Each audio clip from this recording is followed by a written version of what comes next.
ये कहानी है जगदीश की। 19 साल का जगदीश एक छोटे से गांव में अपने माता पिता के साथ रहता था। जगदीश के कई दोस्त शहर जाकर अच्छा काम करते थे। उनमें से एक दोस्त ने जगदीश को सलाह दी कि वो भी उसके साथ शहर में जाकर काम ढूंढे।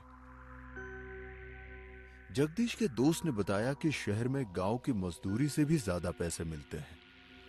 जगदीश को अपने दोस्त की बात सही लगी और वो उसके साथ शहर चला गया।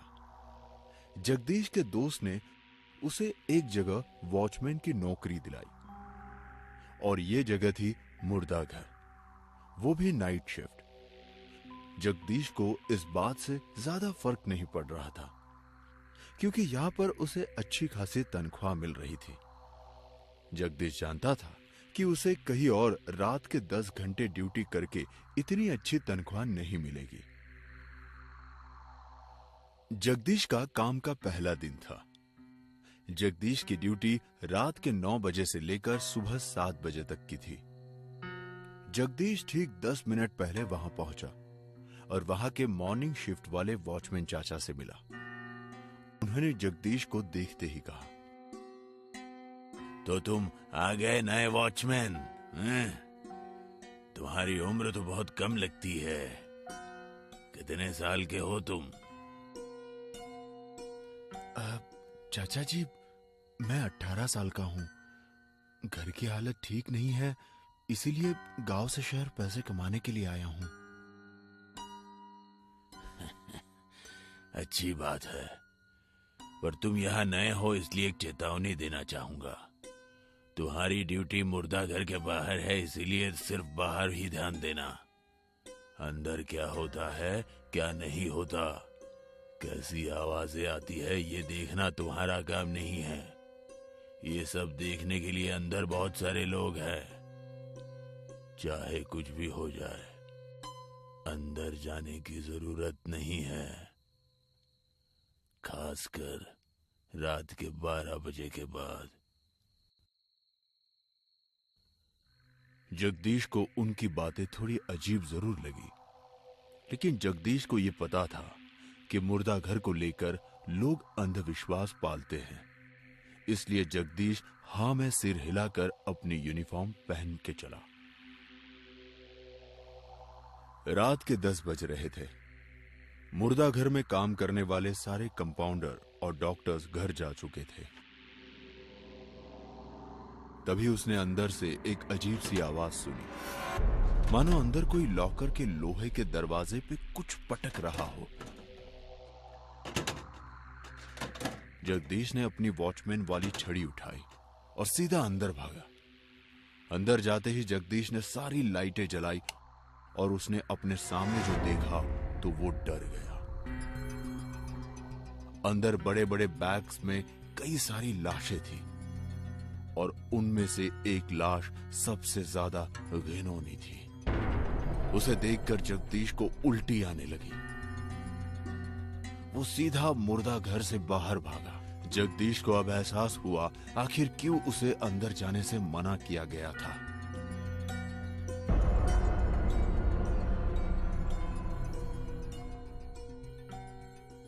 रात के ठीक 12 बज रहे थे। अब जगदीश को नींद आने लगी। जगदीश की आग लगी ही थी कि तभी उसने फिर से आवाज सुनी। इस बार जगदीश ने तय किया कि वो अंदर नहीं जाएगा, बल्कि बाहर से ही अंदर झांक कर देखेगा कि आखिर माजरा क्या है। जगदीश ने अपनी वॉचमैन वाली छड़ी उठाई और मुर्दाघर की खिड़कियों से अंदर झांकने लगा।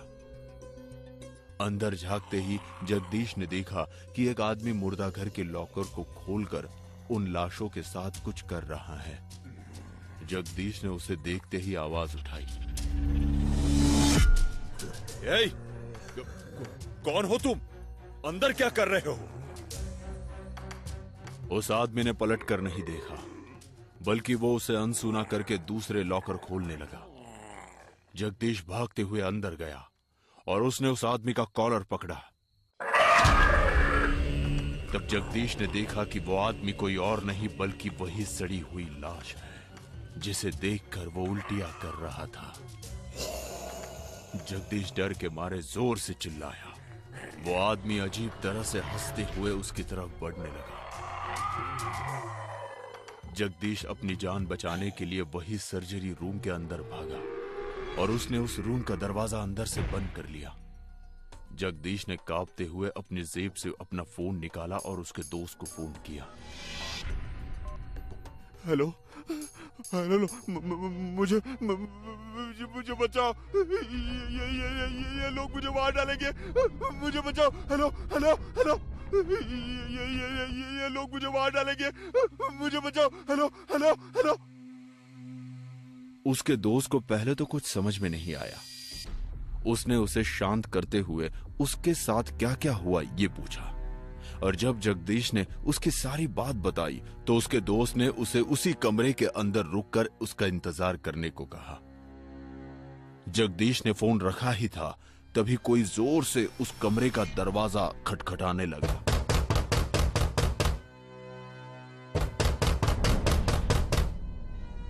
जगदीश ने यह आवाज अनसुनी कर दी और उसने अपने कान बंद कर लिए, लेकिन फिर जगदीश धीरे से पीछे मुड़ा और उसके पीछे वही डरावना आदमी बैठा हुआ था। तुम्हें क्या लगता है मैं यहां नहीं आ सकता हैं? जगदीश फिर से भागते हुए उस कमरे से बाहर आया और इस बार उसके सामने जो नजारा था उसे देखकर जगदीश के दिल की धड़कन रुक गई। लॉकर वाले कमरे में सारी डेड बॉडीज अपने लॉकर से बाहर आ चुकी थी। जगदीश ने पीछे मुड़कर भागने की सोची, लेकिन इस बार उसके पीछे वही घिनौनी चेहरा वाला आदमी खड़ा था।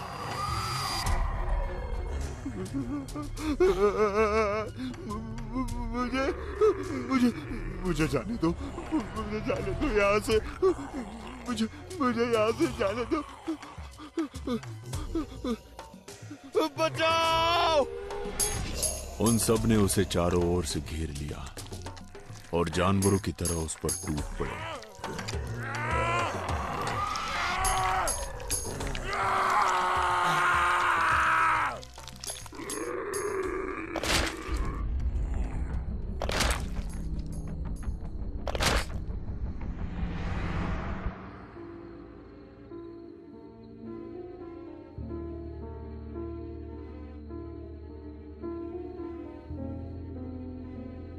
कई सारे लोग एक जगह घेरा बनाए खड़े थे।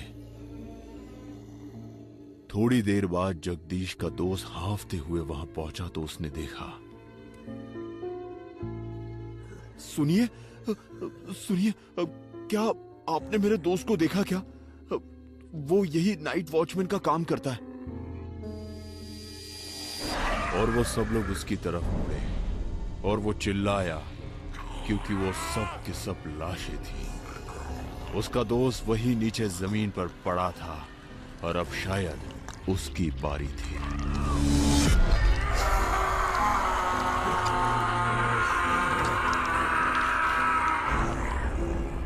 अगले दिन जब वहां पर काम करने वाले बाकी कर्मचारी पहुंचे तो उन्होंने देखा, अरे ये नया वॉचमैन कहाँ चला गया है? और ये क्या, ये सारे लॉकर्स किसने खुले छोड़ दिए? वो एक के बाद एक सारे लॉकर्स बंद कर रहा था। तभी उसने एक लॉकर्स के अंदर दो नई लाशें देखी। एक लाश थी जगदीश की और दूसरी लाश थी उसके दोस्त की, जो कई हिस्सों में कटी हुई थी। अरे अरे साहब, ये वॉचमैन तो मर गया।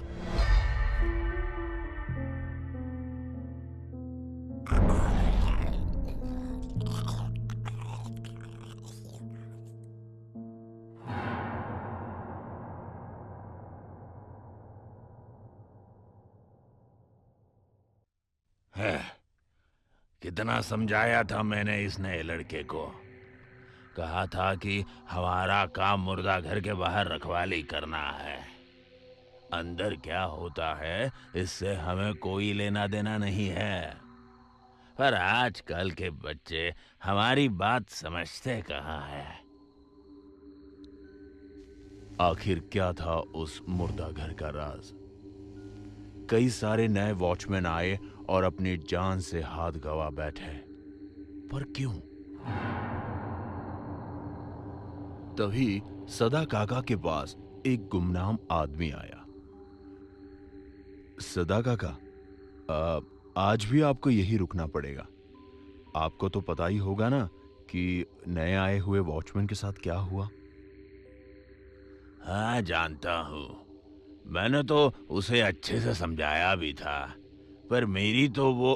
पर काका, आप भी तो यहाँ कई सालों से काम करते हैं। भला आपके साथ कभी कोई हादसा नहीं हुआ? अब मेरा कहने का मतलब है कि क्या आपने कभी अंदर जाने की कोशिश नहीं की? नहीं भाई, अरे एक हादसे के बाद आज तक कभी भी मैंने अपनी ड्यूटी छोड़कर अंदर क्या होता है ये जानने की कोशिश नहीं की। बेटे, मैं भी अपने गांव से शहर में कई सारे सपने लेकर आया था। हमारे वक्त में शहर से जाकर नौकरी करना बहुत बड़ी बात मानी जाती थी। मैंने सोचा कि यहाँ कमाई करके गांव में अपने माँ बाप को अच्छी जिंदगी दूंगा, पर जिस दिन मैं यहाँ आया उसी दिन ये आ गया मुर्दा घर। तुम्हें यही रखवाली करनी है, वो भी रात में। मॉर्निंग शिफ्ट का वॉचमैन 9 बजे के आसपास चला जाता है। उससे पहले तुम्हें यहां आना होगा, ठीक है? ठीक है डॉक्टर साहब। पर डॉक्टर साहब, सब लोग यहां से लगभग कितने बजे चले जाते हैं? देखो, रात के 10 बजे तक तो सब चले जाते हैं। और तुम डरो मत, क्योंकि तुम्हारे साथ इस शिफ्ट में एक और वॉचमैन भी रहेगा, ज्यादा सुरक्षा के लिए, ठीक है? तो इस प्रकार वो मेरी पहली रात थी। मैं और वो दूसरा लड़का मनोज, हम दोनों अपने अपने यूनिफॉर्म पहनकर ड्यूटी पर लग गए। अरे मनोज, अरे भाई बैठो, जरा बैठो। अरे कोई नहीं आएगा यहाँ पर। आखिर इस मुर्दा घर में चुराने जैसा है भी क्या? हाँ हाँ, पर यही तो हमारा काम है ना। अगर बाबा के इलाज के लिए पैसे की जरूरत न होती तो मैं ऐसी जगह पर नौकरी भी नहीं करता। अपनी पढ़ाई पूरी करके किसी अच्छे से दफ्तर में नौकरी करता। पर क्या करे, मां तो बीमारी से चल बसी। अब बाबा ही सब कुछ है। अरे भाई, बुरा लगा ये सुनकर। सुनो, हम एक काम करते हैं।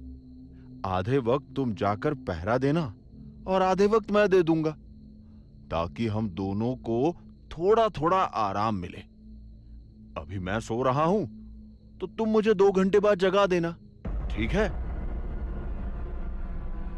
ये कहकर मैं सो गया, लेकिन उसके बाद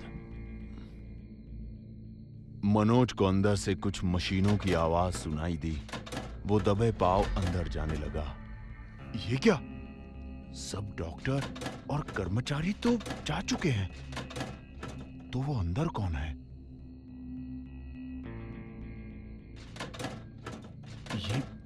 ये आवाज तो सर्जरी रूम से आ रही है। मुझे जाकर देखना चाहिए। उसने अंदर देखा तो डॉक्टर एक पेशेंट का ऑपरेशन कर रहे थे। तुम अंदर किससे पूछकर आए? चले जाओ यहां से, बाहर जाओ। यहां पोस्टमार्टम चल रहा है। माफ करो, माफ करो, मैं जाता हूं। भला इस वक्त ये किसका पोस्टमार्टम कर रहे होंगे? ये आदमी रात के 1 बजे यहां क्यों आया? और डॉक्टर साहब इसे अंदर क्यों ले गए? मनोज के बाहर जाते ही एक बड़ी गाड़ी मुर्दाघर के बाहर आकर रुकी। तभी डॉक्टर भी वहां आ गया। उस गाड़ी से एक अमीर आदमी बाहर आया और डॉक्टर उसे अंदर लेकर चले गए। सदा, सदा उठो, उठो। क्या हुआ? तुम इतने डरे क्यों हो? सुनो, मेरी बात ध्यान से सुनो। जब तुम सोए थे तब मैंने कुछ आवाज सुनी। मैं अंदर गया तो देखा कि अंदर डॉक्टर वहां किसी का ऑपरेशन कर रहे थे। उसके बाद वहां एक बड़ी सी गाड़ी में एक आदमी आया। डॉक्टर साहब उसे अंदर ले गए। मुझे ये बात बड़ी अजीब लगी तो मैंने खिड़की से झांक कर देखा। मैंने उनकी बातें भी सुनी। तब मैंने सुना कि वो आदमी पास ही के बड़े हॉस्पिटल रॉयल्स का मालिक है। ये लोग यहां आने वाले कई मरीजों को बड़ी बड़ी बीमारियों के नाम बताकर उन्हें ऑपरेशन करने को बोलते हैं। फिर ये उन्हें वही अस्पताल में बेहोश करके वहां लाकर उनका ऑपरेशन करके उनकी किडनी, हार्ट और बाकी सारे अंग निकाल देते हैं। क्या कह रहे हो? हाँ, अगर पेशेंट बच जाए तो ठीक है, वरना ऑपरेशन के दौरान मौत हुई कह देते। हमें यह सब पुलिस को बताना होगा। न जाने इन लोगों ने ऐसी कितनी जानें ली होगी। अरे रुको रुको, ये क्या कर रहे हो तुम? मनोज, इतनी जल्दबाजी मत करो। जरा सोचो, ये कितने बड़े लोग हैं। आज भले ही हम पुलिस को सब कुछ सच बता दें, मगर ये लोग ज्यादा दिन अंदर नहीं रहेंगे। ये 2-3 दिन में छूट जाएंगे। हम गरीब लोग हैं। एक तो ये नौकरी कितनी मुश्किल से मिली है, ऊपर से इन बड़े लोगों से पंगा लिया तो ये लोग हमें छोड़ेंगे नहीं। मैंने मनोज को चुप रहने के लिए कहा ताकि मुझे ये नौकरी गंवानी न पड़े। वो मेरी बात मानकर रुक गया, पर उस वक्त मुझे ये नहीं पता था कि मैं अपनी जिंदगी की सबसे बड़ी भूल कर रहा था। अगली रात मैं हमेशा की तरह वक्त पर अपनी ड्यूटी करने लगा। अरे ये क्या? ये मनोज अब तक क्यों नहीं आया? हर रोज तो ये मुझसे पहले ही आ जाता है। मैंने रात भर मनोज का इंतजार किया, पर मनोज आया ही नहीं। और उसके अगली रात। अरे डॉक्टर साहब, सुनो ना, ये मनोज कहाँ गया? कल रात भी नहीं आया और आज भी नहीं आया है।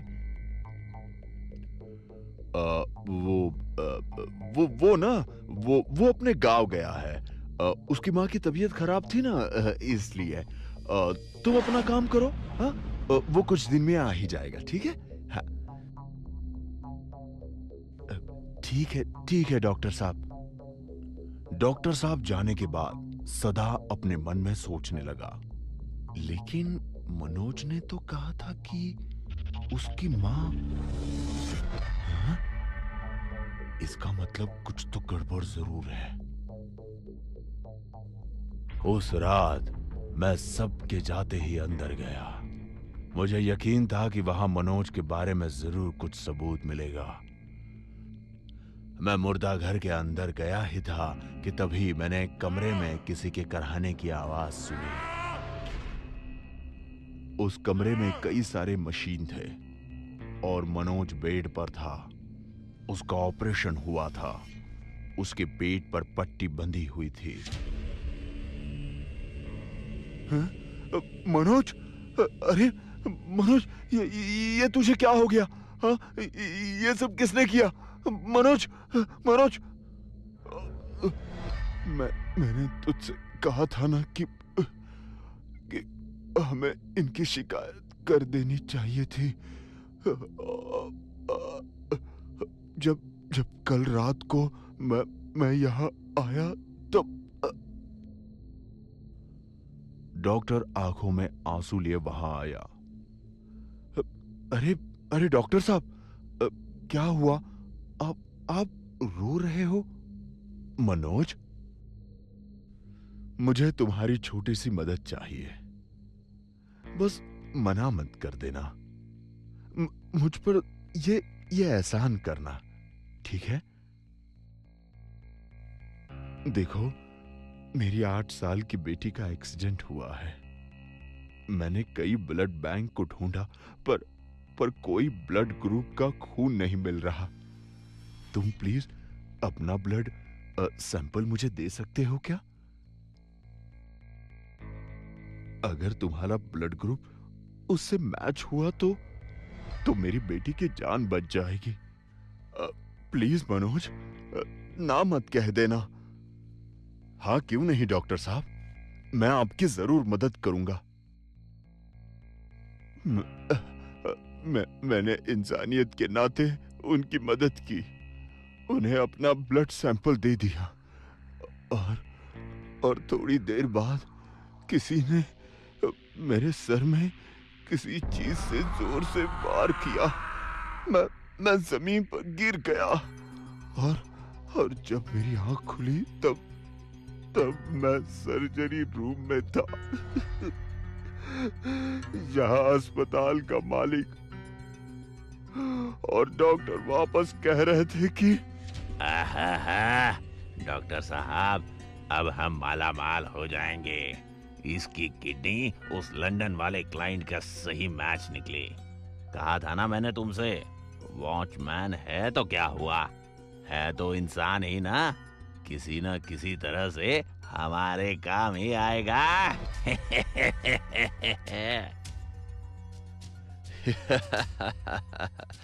बिल्कुल सही कहा माथुर साहब आपने, लेकिन अब इसका क्या करें?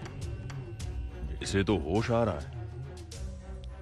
अरे एक काम करो, इसे और इंजेक्शन लगवाओ और ये किसी हालत में यहाँ से जाने ना पाए, वरना ये हमारी पोल खोल देगा।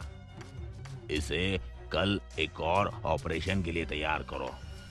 हम इसकी दूसरी किडनी भी निकाल देंगे, दुगना मुनाफा। हाँ? सदा मुझे बहुत दर्द हो रहा है। मनोज सदा का हाथ पकड़कर कहने लगा, हाँ, मैं कुछ करता हूं, तुम चिंता मत करो। मैंने यहाँ ईमानदारी से नौकरी की, पर उसके बदले मुझे सजा मिली। मैं बद्दुआ देता हूँ इस मुर्दा घर को। यहाँ जैसे हर रात जिंदा लोगों को मुर्दा बनाया जाता है, वैसे ही यहाँ आने वाली हर लाश रात में जिंदा हो जाएगी और यहाँ आने वाले किसी इंसान को जिंदा नहीं छोड़ेगी, फिर वो चाहे कोई भी हो। उस दिन अगर तुमने मेरी बात मानी होती तो ये नहीं होता सदा, ये नहीं होता। मनोज रोते रोते वही अपना दम तोड़ देता है। मनोज, मेरे दोस्त, मुझे माफ कर दे मनोज, मुझे माफ कर दे। काश मैंने उस रात तेरी बात सुनी होती तो। मुझे माफ कर दे मनोज। तभी वहां के लॉकरों से आवाज आने लगी। सदा उस कमरे से बाहर आया तो उसने उन्हीं जिंदा लाशों को देखा और वो डर के मारे वहां से बाहर भाग गया। तभी डॉक्टर वहां पर आया। अरे तुम अंदर क्यों गए थे? मैंने कहा था ना तुमसे, तुम्हारा काम सिर्फ पहरा देना है। अंदर क्या होता है तुमसे कोई लेना देना नहीं है, कहा था ना मैंने। सही कहा था आपने, उससे मेरा कोई लेना देना नहीं। आप जाइए ना अंदर, आप जाइए, मुझे माफ कर दीजिए। फिर डॉक्टर और माथुर अंदर गए और सदा ने उनकी चीखें सुनी और वह अजीब तरह से मुस्कुराने लगा। अगली सुबह पुलिस ऑफिसर सदा से इंक्वायरी कर रहा था। तो तुमने कुछ नहीं देखा? नहीं साहब, मैंने तो कुछ नहीं देखा और ना ही कुछ सुना। यह कैसे मुमकिन है? अंदर 2 खून हो गए और तुम्हें कुछ पता नहीं? सर, मैं यहां का वॉचमैन हूं, मेरा काम सिर्फ पहरा देना है। अंदर क्या होता है इससे मेरा कोई लेना देना नहीं है। क्या सच में सिर्फ आपके दोस्त की बद्दुआ से ये सब हो रहा है? और आपको इतना सब पता है तो आप आज भी यहाँ पर अकेले नौकरी क्यों कर रहे हैं? अकेला? मैं अकेला थोड़ी हूँ। मेरा दोस्त मनोज है ना मेरे साथ पहरा देने के लिए। और जब तक मैं यहाँ हूँ तुम्हें कभी अकेला होने भी नहीं दूंगा, और ना ही बाकी दोस्तों को भी।